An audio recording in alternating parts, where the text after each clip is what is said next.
issues, it could not be more important on issues of education than to have people in the White House and the Department of Education who are going to be friendly to our issues. So, any comments about the new president and what the future of education look like under a Biden-Harris administration? Well, I don't. Before I get to the education piece, I want to say that it is in my job, my real job. I work to advocate to pass a paid family leave policy in Congress. So we focused on North Carolina, Iowa, and Arizona. We had phone bankers, we had volunteers I was managing, we had staff in those states, right? And we were able to flip Arizona. We weren't able to flip North Carolina in the Senate or for president or Iowa for senator or president. But in Arizona, we won the Senate seat and we won the presidency. Right. So now as we look forward, we're looking to Georgia. Right. So now right there. So first I want to say Stacey Abrams in Georgia did something incredible. That, first of all, let me resilience it. She ran for governor. She got screwed out of being the governor of Georgia by the Republican governor and the Republican Secretary of State. By less than a percentage point. Right, with them suppressing thousands of votes, and she barely lost. She didn't break down. She didn't give up. She didn't get on Facebook and start tearing people down. She started working. She began working even harder. And because of her work on the ground, they were able to register and get 800,000 new Georgia voters to the polls, largely black folks, largely black women, and they flipped Georgia for the first time in over 20 years. Since Carter. Right. So the lesson from that is, number one, it's possible to create political change. See, a lot of times we don't understand we have power. If we can come together, if we can not let somebody wedge a fork between us and divide us, that we can actually build political power and create a new result. Because if we keep this momentum and they flip those two Senate seats, because now in Georgia, a lot of the southern states, they do things if you don't get more than 50% of an election, it goes to a runoff. So their two Senate races are going to dictate who is in control of the United States government. It's probably important to note that one of those Senate races, the Reverend Warnock, who was actually the pastor of Ebenezer Baptist Church, where Martin Luther King was he was the leading vote getter. He had 32% of the vote, so he goes in there with a really good chance. So the whole world is going to Georgia. My organization is going to Georgia. Other progressive groups. I mean, this is the new battle. On January 5th, when they have this runoff election, if Democrats win, and if they do, it'll be Stacey Abrams and her coalition that she's built there. But if Democrats win, Democrats will have control of the House, the presidency, and the Senate for the first time in decades. Now, the first time since Obama. When Obama first got elected, he had all of that. Yeah, up until the midterms. Right. And then if we lose and the Republicans keep control of the Senate, that means a lot of the stuff that we're looking to do is going to be stalled. Not stopped all the way, but it's going to be drastically stalled. I mean, so I just wanted to lift up, number one, Stacey Abrams is leading the way and showing what's possible. But number two, I want parents to understand we could do that here. That's right. Right? We could do that in Buffalo. We could, I'll just leave it at that. We can organize in Buffalo and build political power to change the framework of what the government structure looks like in Buffalo, in Erie County, in New York State. Now, New York statewide, we got Democrat Senate, Democrat legislature. We love that, so that's going well. But it's just building that power base. We can do that. And I just wanted to, since we talk about the election, I just thought there were all important points to note. And not can do it, we have to do it. I mean, in very real terms, and we're going to talk about this a little bit later, but as parents right now, we got to understand that we are the difference maker in terms of what happens in Buffalo. Right now, some of the stuff that's allowed to go on is allowed to go on because we're not doing what you're talking about. And the same thing in Georgia. Essentially what happened, until Stacey Abrams said it was possible, most people didn't even try for Georgia. They said it's not possible. She said it was possible. She worked with a lot of those people in Georgia are new. You know what I'm saying? Those people wasn't there 8 years ago. So she organized them effectively. You know what I'm saying? And so when you look at the map, you know what I'm saying? You said this a little bit last week, Emil. What do you think about the map about what's going on around Buffalo? Well, two things real quick. First of all, I appreciate Duncan saying that because it's important that we hold up examples of African Americans throughout the country making a difference. So often we see people complaining and saying they vote don't count, they vote don't matter, and all that nonsense. But to see something like that happen in Georgia, led by an African American woman, and now we have the first vice presidential who's going to be an African American woman, that just shows how much of an impact we can have if we just work, not complain, but just do work. And it's also interesting because If you look at the map of New York, everywhere around Buffalo is red. It's all red. All those rural parts of New York are red. So like that's important to know. And it's important to note that 71 million people voted for President Trump. That's right. So we just have to be aware of that stuff because that's a real thing. And Sam, you lifted this up on the last week. I was listening. I wasn't here, but I was listening. Okay, that in New York, from here to Monroe County, every single county is red, like Emmanuel said. And then past Monroe County, all the way down to New York City, everything is red. Okay. Where do people think, you said this last week, our teachers live? They don't live in the city of Buffalo. Nope. Where do you think the police officers live? The social workers. And if you translate that into numbers, so the teachers largely live in the suburban areas. The school system in Buffalo, kids is over disciplined, over punished, lack of reading, blah, blah, blah, blah, right? You look at the police. Black people in Buffalo are over-policed, over-criminalized, overcharged, right? You look at the social workers. Black families make up 44% of the kids in foster care that are removed from the house are black children. We only make up 13% of this county, but almost half of the kids removed are black children. Well, if largely the social workers come from these counties, I'm not saying they're all Trump supporters. I'm just saying there's an energy, there's a mentality, there's a thought process in these different areas where the majority of the workforce that's coming into the city is coming from, and we got to be aware of that, to Emmanuel's point. And I think the important reason why that has to be stated is because we see from the vote, people vote their self-interest. So the majority of people who are interacting with our children's self-interest was what Trump's value system was. So they have the same values as Trump. And so for us to overwhelmingly in the city of Buffalo have a different set of values, you see where you have the values conflict at now. That those kids getting suspended unnecessary, the unnecessary arrests, those are things that come from a values conflict. You know what I'm saying? And so we see, and so we got to be aware of that. That's the reason why things like resilience training and cultural diversity, all those things are very important, because when you have a values conflict, people conflict with each other without even understanding why. That's because they see the world the way they see it as normal. But and let's also be aware, these aren't just people who voted for Trump. These are people, when you drive through their neighborhoods, they got Trump flags up. They got Trump signs up. It's on their car. So they identify with what he believed. So much so that they want you to know when you come through there, this is our value system out here. Right. This is why we got the signs up. This is why I got the flags up, because this is how we think out here. So be aware of that. I don't want to take us down too much of this road, because I live in this space. But here's the question: is that necessarily a bad thing that they want to wave the banner and say this is the value system I believe in, or would you rather go back to 4 years ago or 6 years ago when they pretended and it wasn't okay? Trump made it okay for people to put their for them to put their banner up. I'll say it like that. He made it okay for people who believed in white supremacy to say, hey, I believe in white supremacy. Right? They can say it on TV. They can come to a meeting and say it. Right? That is something that Trump brought people out. So when you say 70 million people voted for Trump, I don't think 70 million people voted for white supremacy, but I think more than half of them voted in the interest of white supremacy. Yeah. And even if they didn't vote for white supremacy, they knew what Trump stood for. You know what I'm saying? Because again, 18% of black men voted for Trump. You know what I'm saying? So they're not voting for white supremacy, but something in that the impact don't change the fact that that's something that he represents. And I agree with Duncan. I'm comfortable with that, because I'm one of those people who, if you feel that way, say you feel that way. I don't want you to lie to me about it. So when I drove out there, I had a clear understanding of where I was at. So I appreciate that. If that's how you feel and that's what you believe, fine. Be upfront with it, because I'm going to be upfront about how I feel and what I believe. So I think that's true. Trump made it comfortable, and I don't want him to go back and hide. And I want people to let's come to the table all being honest about where we stand. But the point the reason why we was talking about that is because now when that conflict ends up in the classroom, you know what I'm saying, where this person had this value system in the classroom. Somebody paying the price for that. That's right. Your child is sitting there having to deal with it. When that conflict end up in Section 6.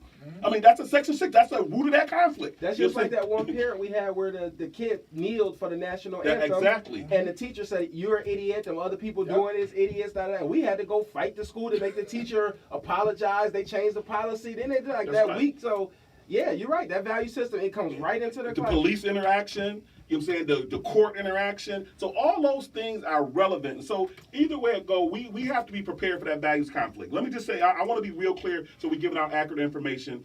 First of all, let me make this point. When we say everything around Buffalo is red, the other reason why that's significant is because Democrats out-enroll Republicans in all those areas. So these ain't blue.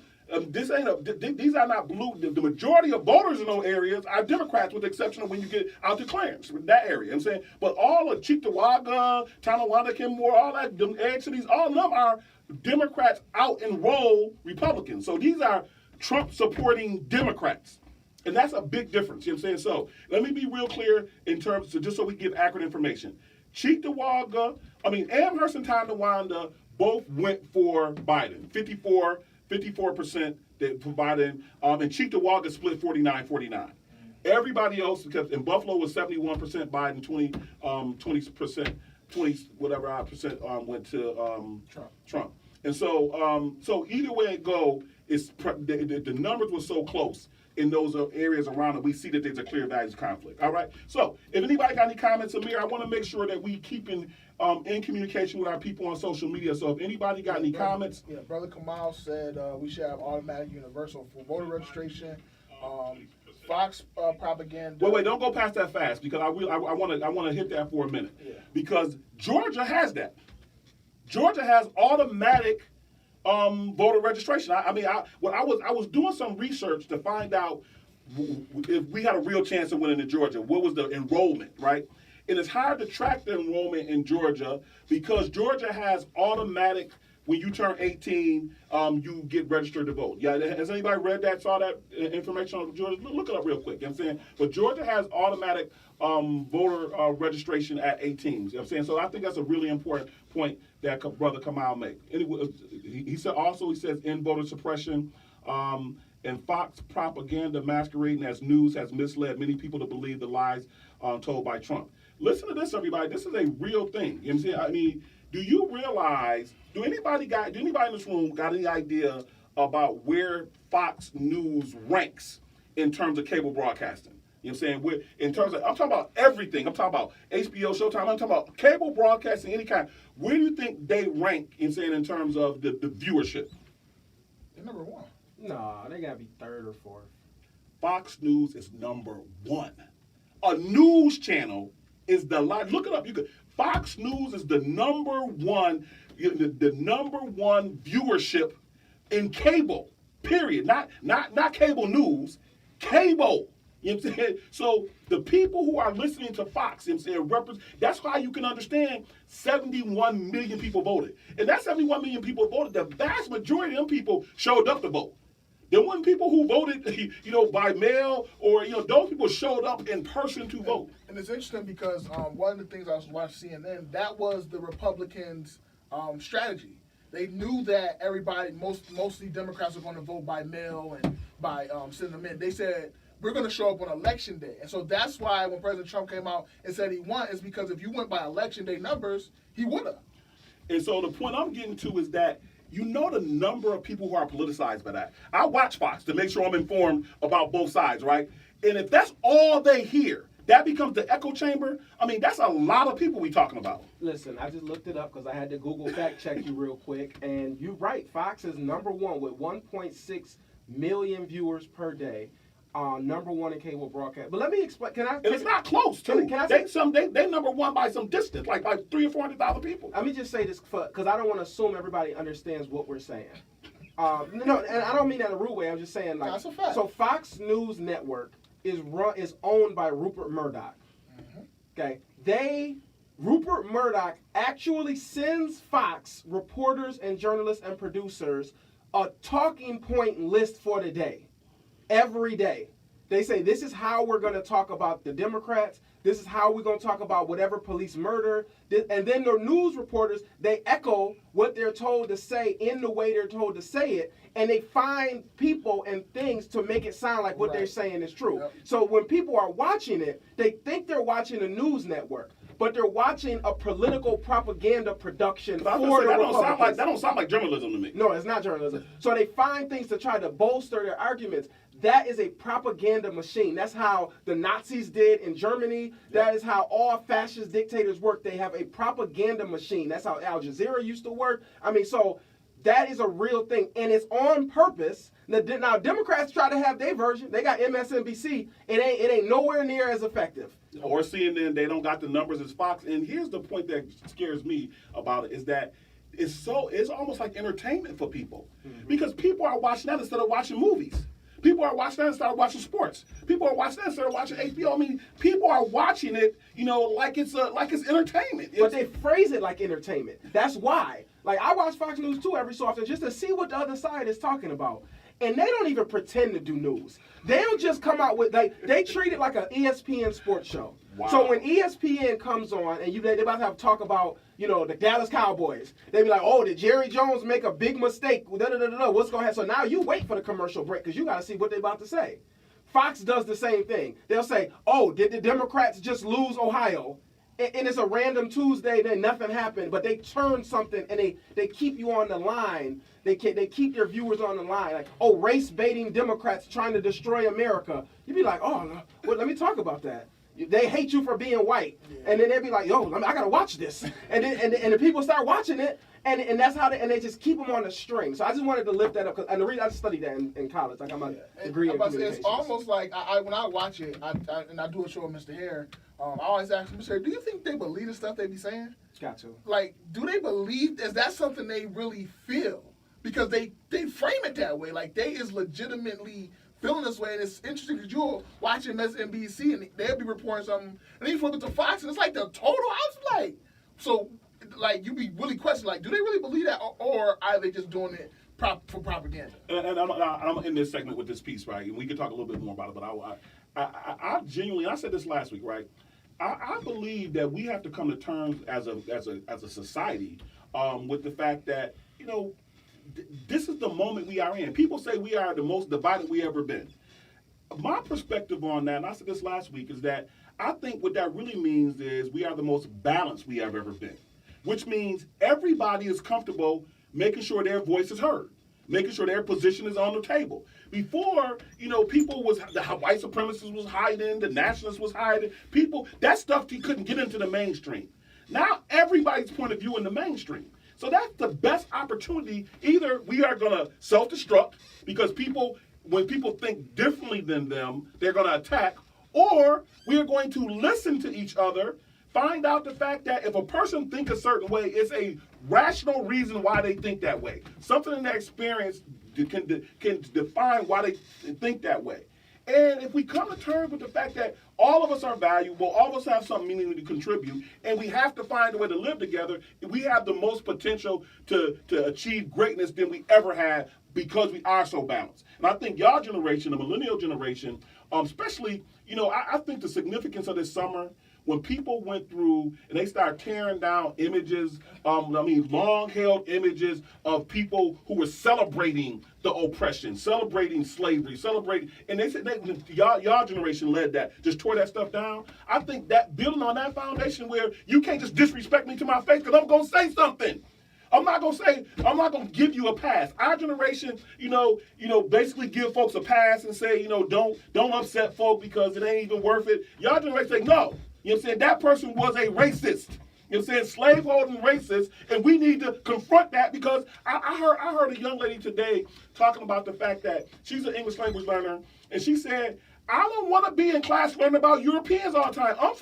I'm from Central America. She said, if I'm an American too, why can't some from my culture be a normal part of that? I'm in a literature class, and I don't have nothing that's interesting to me from people from my culture. And I'm like, wow, think about that. Think about if everybody had to learn European culture, and Europeans ain't even the majority of people around where you live. Why do we got to learn that way?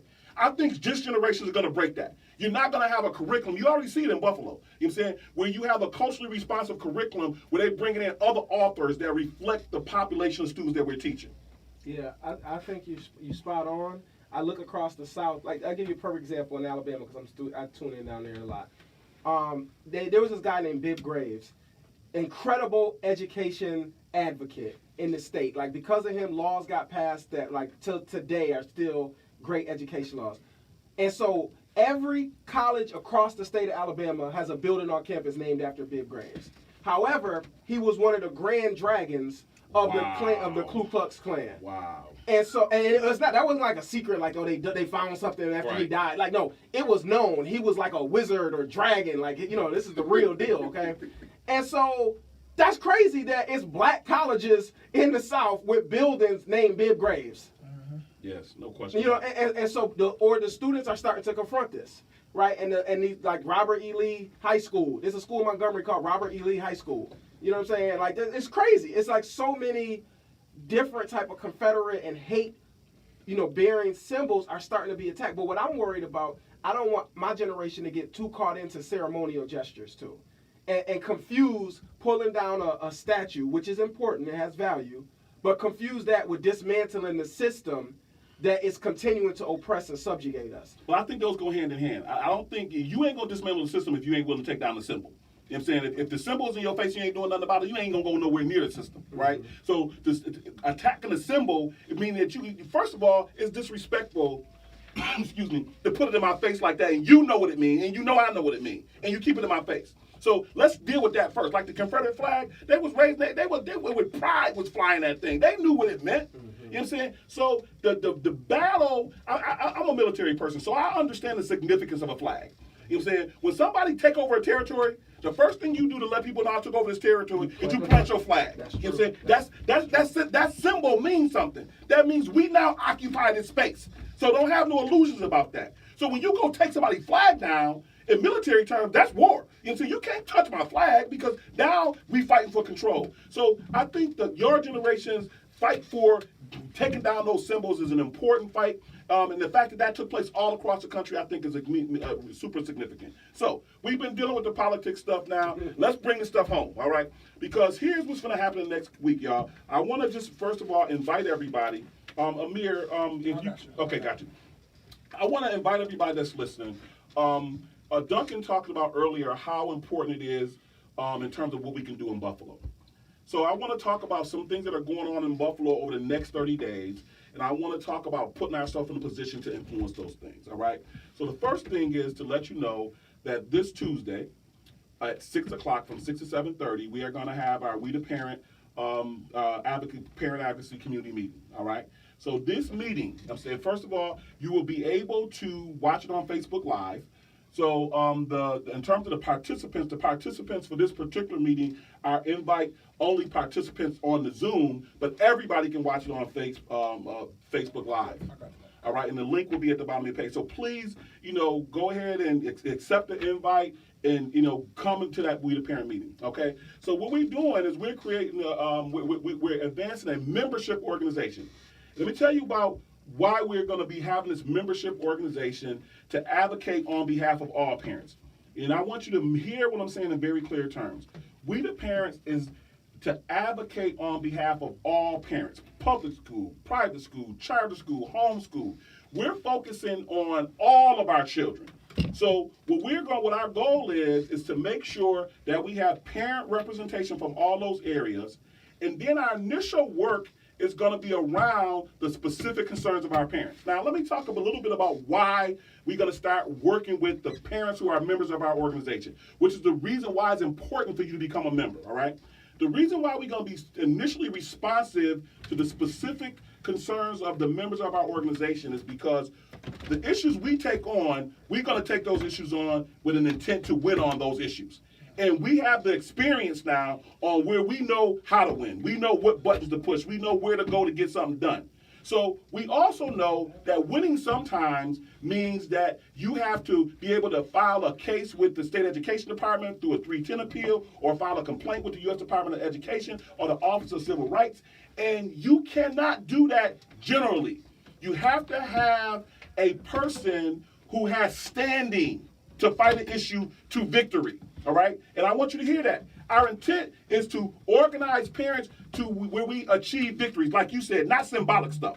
We don't want to just be heard on the issue. We want to bring about change. So you have to have a parent with standing who actually has a situation that they're going through. So that's the reason why our initial focus is going to be with parents of the organization. So You can go out there and you can fight the system as an individual. One of the most fundamental things we try to teach and try to get parents to understand is that you are much more powerful in a group than you are individually. So what we want to do is make sure you have the opportunity to be part of a group that you know has an intergenerational leadership team who know how to fight and organize to victory. So talk about some of the things that we're going to do, right?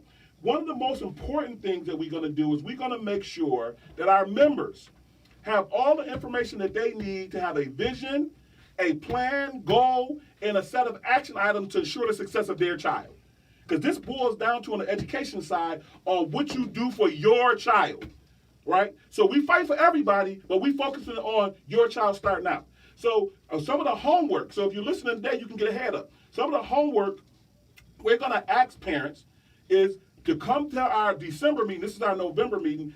We're going to ask parents to come to our December meeting and make sure that you know what your child's current status is. So what grade level is your child reading on? What grade level is your child doing math on? Because a lot of parents all they know is what the report cards say. They don't understand where their child is at.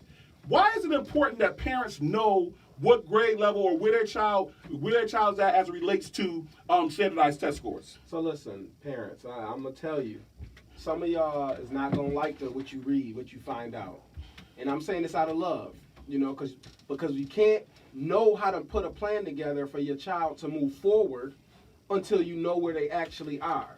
And a lot of parents don't understand that the grades they get have nothing to do with their actual reading and math level.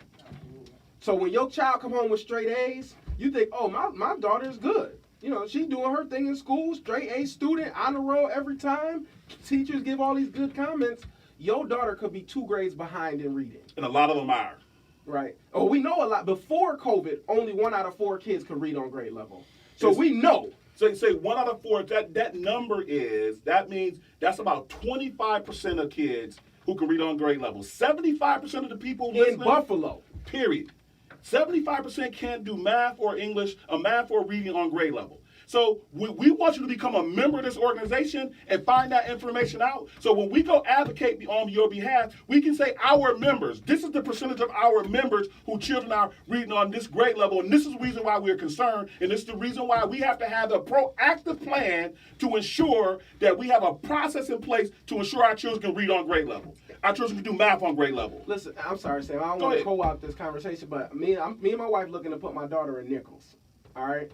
And I'm talking to the admissions people, and they said you should try to get her in this year. They said don't wait for high school, because she's in 7th going to 8th next year, right? They said don't wait for high school. We want her in now. We want to get her in this year because she got to take algebra in 8th grade. There you go. And in order to be ready for Nichols High School, she got to already have had algebra done in 8th grade.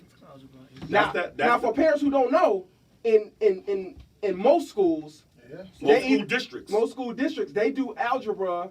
Well, I'll say in the suburban districts, they do algebra in 8th grade. But in Buffalo, most of our schools do algebra in 9th grade, or they split it in half and do half in 8th, half in 9th. But the problem is, if you don't finish algebra till after 9th grade, that means you're not on pace to take geometry, trig, AP, calculus, etc. So when you go to college, you already behind. That's right. So it's like parents got to know that. I'm sorry, go ahead, bro. No, I was just saying, like, even at City Honors, you have to, like, the 8th grade, the 7th grade, we had to get like a certain score to get moved up into algebra for 8th grade, and then in 8th grade, if you didn't get if you had like a B in the class, you had to get an 85 on the algebra test to go on to geometry, or you had to take algebra again. But if you had an A in the class, you had to get a 75 to move on. So even though like at City Honors we might take it in 8th grade, you still got to be able to like really do it to actually like move on from it. And that's the point. You have to have what you need done in middle school. So we're going to make sure the members of We the Parents have the information that you need, and we're advocating for you to get everything you need for your child to advance along that continuum. And that's one of the main things that we would do. The next thing that we're going to do is not only do you need to know where your child is at, you need to know where your school is at. You need to know if your school is a school in good standing.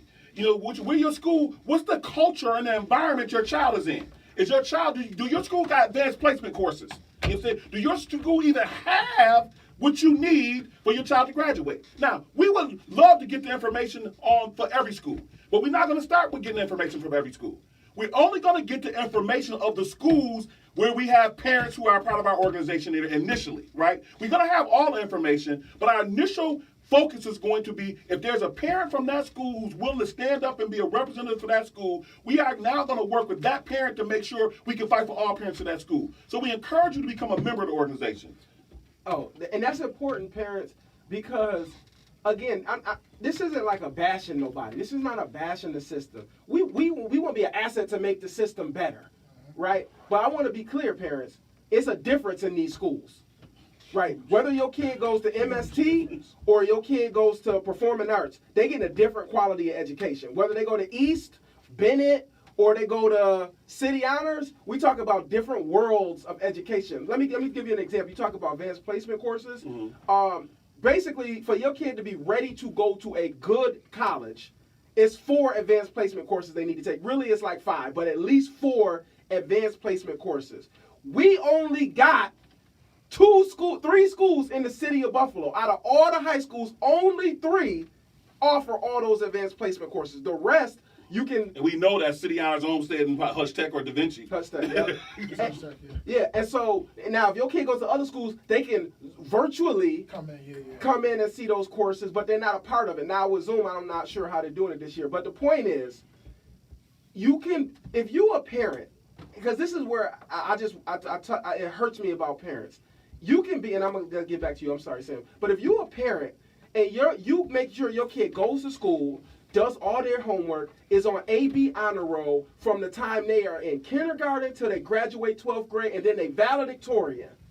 Your kid can still be 3 grades behind in reading and math and not have to take remedial courses when they get to college. Oh my God. And you got to pay for that. You got to pay for those non-credit bearing courses. But we can't gloss over what Duncan is saying, right? You have to understand where your child is at in middle school. Because if you get to 8th grade and you don't understand that your child should be taking algebra, you're fighting a losing battle. You're already behind. You have to understand, even for parents of athletes, there are certain courses you have to be passing. There's certain courses you have to be taking. And if your school does not offer that course, your child is behind and he's behind the 8 ball on getting into college to play sports too. So you need to be in front of that. And I hate to bust people's bubble, but the truth of the matter is, you have to actually know what's going on in elementary school. Because children start doing their testing, standardized testing in 3rd grade, right? And in 3rd grade, between pre-K and 2nd grade, you learn to read. In 3rd grade, you read to learn. And if you can't read in 3rd grade, it's too late. It's over at that point. And listen to this, everybody. I want y'all to feel what I'm going to say in a real way, okay? Everybody in Western New York, pre-K through kindergarten to do 2nd grade children, went to school or virtual school except Buffalo Public Schools. Everybody else went to school or hybrid. They either went to school full-time or hybrid except Buffalo Public School. Our pre-K through 2nd graders were all remote. And they did not have a device. I mean, you understand the point I'm making? I want you to understand the significance of our kids who have to learn how to read between pre-K and 2nd grade were learning from packets. I mean, and so don't tell me you don't think there's going to be a consequence when everybody else was moving at pace and our children couldn't even have a device. I mean, we made a decision to go to remote when we didn't even have all of our kids have what it needs to function in the remote. And I'm not saying it's somebody's fault. I'm not blaming nobody, but I'm saying as a community, we are going to pay a price for that. And we got to get out ahead of what's happening to our children as a result of that. And let me just jump in there on the school piece. You said we want to know where your school is at. Everybody think I'm just like, oh, Duncan loves charter schools. You know, my kids do go to a charter school. But there's a difference in charter schools. That's right. So there's like this myth that like, oh, I'm putting my kid in charter, and every charter school is like Elmwood Village. Like every charter school is like the greatest school ever. That's not true. It's not. And as a parent, I've talked to some parents. I was talking to Pastor Pridgeon. I ain't gonna blow up the school, but when I first moved to Buffalo, I was talking to Pastor Pridgeon, and he told me, I said, oh yeah, I work for this charter school, this charter school network, blah blah blah. And he's like, oh yeah, I support charter schools. My kids go to charter. I said, oh yeah, which one? He told me. I said, oh my God. I ain't gonna name the names. I said, only 4% of the kids in that school can read on grade level. We gotta get your kids out of there. We got to get your kids out immediately, right? And so I say that to say that some charters are good, some are great, some are outstanding. But as a parent, you got to know. You have That's to right. know. And there's this idea that like every private school is better than every public, or every charter school is better than every public. That no. Every school needs to be evaluated, and we need parents to know and make a conscious decision. Do I want my kid in this school? Is it working for them? And when it comes to these pre-K through second graders, I have a nephew who I watch, and I help him do his work. And my wife is a TA for kindergartners. You have to really expect a 4 and 5-year-old to really take that information over in computer. No, they don't got computers. The one I deal got Oh, or don't okay. got computers. It is extremely difficult. When I work with my nephew, I have to. You gotta be hands on, making sure they pay. Kids that age are distracted by anything. A piece of paper can go across the floor and they. So to expect them to take all that in, because they're learning to read right now, and this is pivotal. So if you're not hands on with those children that young, you're going to pay for that down the line. You have to pay attention to what they're doing because they expect them to get all stuff they need. And At that age, it's hard. And the children in suburban and private schools were in school. You know what I'm saying? Why our children were not. So let me take it to the next level, to a point that Duncan just made. Here's what's the next thing that's going to happen for we the parent members, right? You remember we the parents, we are going to make sure every year we evaluate the principal of a school. You know what I'm saying? We're going to have all the parents tell us, give us an evaluation of how this school leader is doing. You know what I'm saying?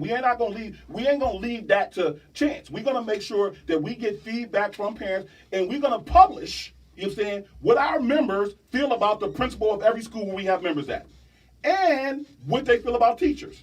And we are going to go to the students, and every year we're going to publish a report card on what students feel about the principal and the teacher and the school. So part of listening up, everybody. I know this may seem like a common sense in a lot of ways, but we have to understand that what get measured get done.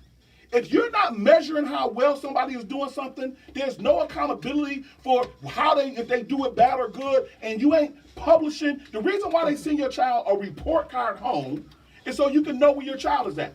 So if a teacher is doing a terrible job, and you know what's interesting, when I listen to kids, all you gotta do is say a teacher name, and all the kids go, or yay. The kids know how the teacher is teaching. So the kids should we should find out how they feel about whether a teacher is able to effectively teach them. And we should find out if a teacher is able to effectively engage a parent. And we are going to publish that information for the members of We the Parents. We are going to publish that information for public schools, charter schools, and private schools. Wherever our members are, we're going to publish that information. Real quick, we got a question from Maria Rosa. She said, how do parents, parent groups and district reach out to parents to help advocate for in-person early child education? Real quick, Maria, I'll put all the information needed in the comments. So you can go to the information I just sent you and we'll help you.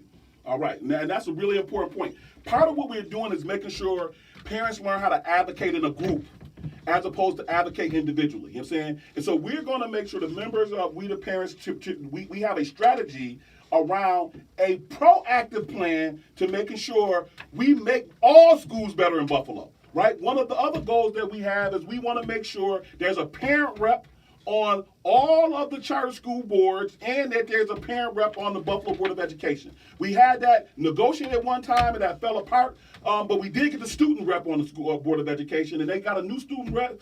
Her name is Tammy. She is outstanding, a young leader, Black Lives Matter movement leader from Burgard, excellent leader. And we want to make sure that we have a parent Congress rep on the school board, making sure the parent voice is represented in everything that's going on. So those are the kind of things and that's for charter schools as well as boards of private schools. Wherever our members are at, we're going to make sure our experience is used to empower parents across the board so that parents understand. You don't have to go, if your children are going to school, you're not going to ask people for permission, you know what I'm saying, about what to do with your child. It's your child. We want to empower parents to understand what your power is and have school districts be parent-driven, student-driven, as opposed to employment systems that are controlled by other people other than the parents and the students at that school. Well, that's important because the idea of the education system is to educate children. The federal government, the state, they don't allocate the money just for people to have jobs in the suburbs to come into Buffalo to have a good job. The money is allocated over $25,000, the most in the entire world per child. Let me say that again. Here in New York State, we spend $25,000 per child, which is the most in the entire world. Say that again, the entire world. By comparison, in Los Angeles, California, Hollywood, LA, they spend about $13,000 per child. So just to give you some reference there. But anyway, so it's important that parents understand that this system is supposed to work for your child to get a benefit. And if I'm being real, listen, as much as we beat up on the system, they have all the structure needed for involved parents to get a good result for their child. That's right. So if you're a parent and you're like, oh, the school system listen, we push the school system and there's things we think could be better, but we got to acknowledge too that if you want to get something out of it, you got to get in the game and get off the sideline. If you passively sitting by just letting the system happen to your child, then yeah, you're not going to get a good result. Go ahead, We Emily. have another quick comment. Maria says parents should have a voice in the hiring of a school staff. That's right. They do now at City Hall interviews, but how do we bring those interviews at the school building level? Yeah, see right now, that process is really for appearance purposes. They don't have meaningful, decision-making power. You know what I'm saying? But again, that's because parents don't know what they don't know. But we have such a great leadership team at We the Parents. I'm starting with our advisor, Lloyd Hargrave, who's been doing this for over 50 years, where we're prepared to go into those situations and make demands on behalf of parents that are going to get recognized. We know the process for those parents, those demands to be responded to, and we know how to collectively bring parent power to the forefront to bring about change. The point that Duncan was making earlier, we gotta not be about symbolic stuff. We have to be about change. But again, it's gonna require parents to show up. One of the main things that we're gonna talk about, and if anybody, it's past the time, you can call if you want to call. You can call 837-1112. One of the main things we want to talk about at our December meeting is what has been your experience with remote instruction. Because listen up, everybody. We were supposed to start school. Some kids, 50 to 100 kids, were supposed to start school per school next week. But the city went yellow today. So tomorrow goes yellow, and is on the verge of going orange. So more than likely, we're not going to be starting school. So the question becomes, as we get ready to put ourselves in a position to start school, what is your experience with remote instruction? Is your child getting what they need? Because, for example, tomorrow grades close. What does that grade mean that your child have?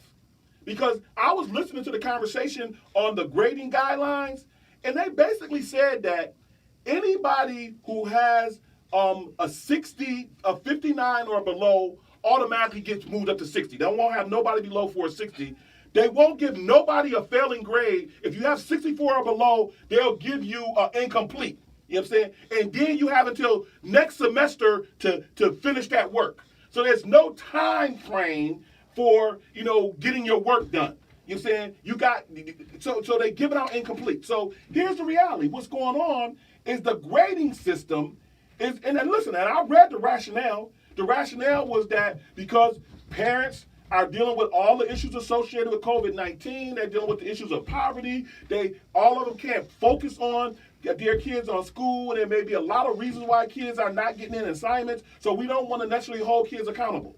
But it goes to what you said earlier, Emmanuel, that if you now have low expectations, you saying we ain't going to hold people accountable because here's what's going on with everybody else, everybody. Their kids are going to school, expected to turn in assignments and turning in assignments.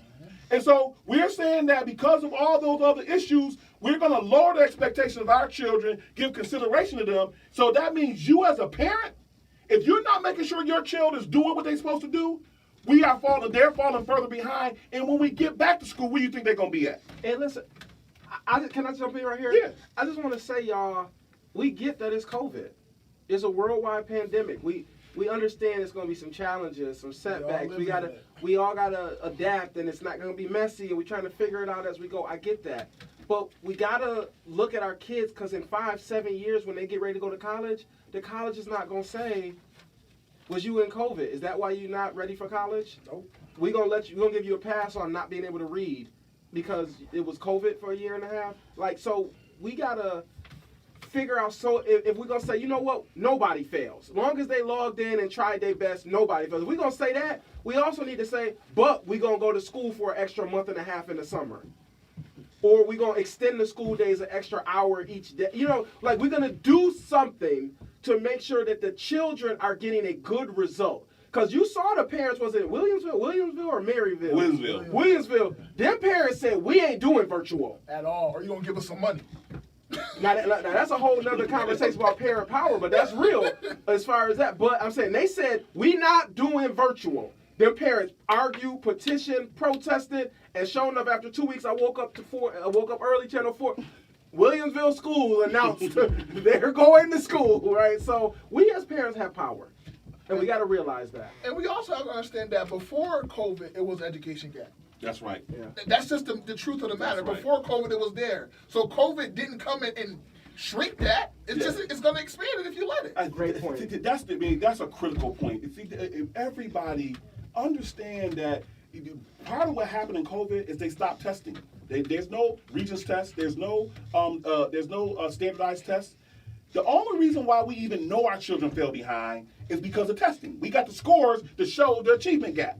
Now they actually fighting to not do no more testing. We don't need to do that no more, right? If we had the achievement gap with testing, could you imagine what would happen with no testing? Could you imagine? I mean, people won't even bother to teach our kids, and we won't even know they are falling further behind. And also, I just want to build on something Duncan just talked about. I was doing some research today, and one of the main points this research was saying that if we do not make up the time lost from COVID, that education gap is going to be so big that we might not be able to catch up. So when they mean by make up lost time, extend the school year. When we're able to come back in person, bring them back earlier. You got to make up for lost time that all these children spent doing remote learning, because you do not. They basically comparing it to summer loss. When people, they say it's the same thing. And if we don't make up the time, we're gonna pay for that in 5 to 7 years. And you talked about before COVID. Let me jump on the before COVID point too. Then, before COVID, we already had one of the shortest school days and shortest school years in the state. Yep. So in the country, the sixth shortest. I did the math, okay, just so because I do research on it, right? If you add it up, the difference between our school year, right, the school year, like the 180 days, blah, blah, blah, the school day, you added all of that up, over the course of 12 years, our kids lose almost one full academic year of instruction before COVID, just because of how short our school year was and short our school day was. So now with COVID, I mean, Jesus. And not to mention the outrageously high suspension rate, kids is getting, I mean, it's not a surprise that our system isn't working for black kids, if you look at it. And we got to talk about the importance of social emotional learning. I don't want to go deep down in there because people don't understand what that means. But listen, it's so many things going on with our kid because of COVID. Do you understand the impact of COVID? I mean, when kids come back to school, you talk about extending the school year, but there are other supports. The amount of child abuse that has increased because of COVID, the amount of domestic violence that has increased because of COVID, the amount of challenges that everybody don't experience COVID the same. Some people have excelled during it. Some people have went into depressions because of a lack of social interaction. And I just want to make this point, again, doing some research. They are estimating that there are more cases of domestic violence and child abuse now than before COVID, but they're saying there's more they don't know about, because the time that's usually spent apart with the abuser and abusee is gone. Everybody is confined in the household. So there may be more domestic violence cases going on, but they can't find out because the one who's getting abused don't have time to call or don't have time to report because they're confined in a space with the person who's doing it. So we don't even understand. We're going to find out post-COVID how bad it was, but we don't understand that people are going through that now. And because they don't have the space to report it, they're going to continue to go through. And so the point we're making is that everybody's not having the same experience. I mean, you have experience at both extremes. And so we gotta come up with a system that meets the needs of all of us. We can't have a few people's needs get met at the expense of everybody else. So, with the original system that Dr. Cash proposed when he said that the people who want to come, and the people who want to stay home, that's the kind of system that we should have. Some people need to come. We need to make sure parents are taking advantage of the virtual learning labs, like community cares programs. So I want to always pump up CCP Buffalo. So if you got children who are not able to keep up, who are maybe children who are not being able to be monitored, there's still the opportunity, there's still seats available at CCP Buffalo at sites like the Mount Olive Church on 701 East Delavan. I wish we could do a case study on that. Like after the fact, to see the difference in the kids that took advantage of the CCP Buffalo versus the ones who hadn't. Because not only are they getting support, they getting the socialization. I don't mean to cut you off. Now they're getting the support, the socialization with the other kids, the help in learning. Yes. They also get to see a positive black adult every day. Yes. That's More than not, one. That's not something that they was getting before in the school Can't take it for system. granted either. So that's interesting to just see kind of how those kids. It'd be good to track that in some way. And it's interesting that our church as an institution is partnering to be part of that process. And also, to kind of jump on what Duncan was saying, that children missing out on social interaction is a cause of depression. Absolutely. It can cause depression. It can cause suicidal acts. So we need to understand that we have to watch our children, because them not being able, teenagers especially, them not being able to go to prom, go to basketball games, go do things with their friends, that has a negative impact on them because they're used to that. Because now they can find in their house, they got to spend time doing other things. And even though they have outlets like social media, that can't replace social interaction. And you talked about kids who not playing sports. Yeah, kids who not, man, the amount of children who misses out on sports, because we gotta understand that sometimes sports are outlets for these children. It's a way to get out the house. It's a way to get out the city. It's a way to get out the state. You can travel. You gain so much experience from playing sports, being around friends, enjoying that time. Now that's gone. It's gone. It's completely gone, and that's going to have an effect because you can't leave the house now. You can't get away from your problem. You Well, can't. it's gone for some kids.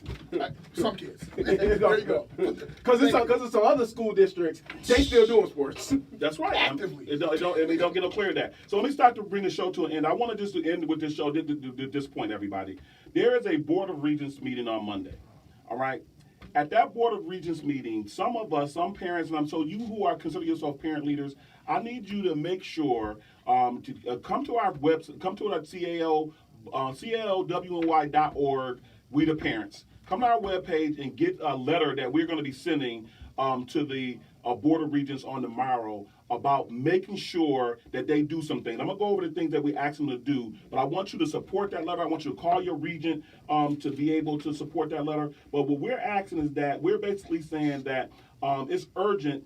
There's a need for urgent oversight from state education officials to ensure that students are not being left out, especially students of color, students from low-income backgrounds, English language learners, students with disabilities, and students experiencing homelessness, building on the strong framework of school reopening that the state education leaders issued this summer. We ask that the Board of Regents adopt 2 specific policies that can improve educational equity in this moment. 1, providing clear, concrete expectations from the state for instruction, services, and support for students that they should receive doing fully remote, blended, hybrid, and the mechanism to determine whether these expectations are being met. So this is an enhanced oversight. We want to make sure that our children are not falling further behind, and we want the state education department to make sure that they're monitoring that. The second thing we're asking to do is require meaningful and timely data from the school districts to shine a light on the widening opportunity gap so policymakers, educators, families, and other stakeholders can swiftly address them. Here's what we're specifically asking for, and I'll end the show with this. 1, what is the average daily attendance rate and chronic absenteeism rate for students learning remotely? What percentage of students enrolled in blended and hybrid models in remote learning are not signing in or logging in? How much live instruction are students receiving daily in each subject at the elementary, middle, and high school levels? How much extended learning time is being provided remotely to students who do not successfully engage in remote learning during the school closure because of the spring? What percentage of students enrolled in remote and blended learning have access to a laptop, tablet, or other technology device that they do not have to share? What percentage of students enrolled in remote and blended instruction have high-speed internet access? What amount of screening, identification, and outreach services are being provided to English language learners and to students with disabilities who are learning remotely? And finally, how many school meals are being distributed, including meals provided on-site, delivered, or picked up? So we want to ask the state education department to monitor that and be able to give us that data so that we as a community know that. So please, everybody, thank you for joining us for another week here at We the Parents. And as we say every week going out,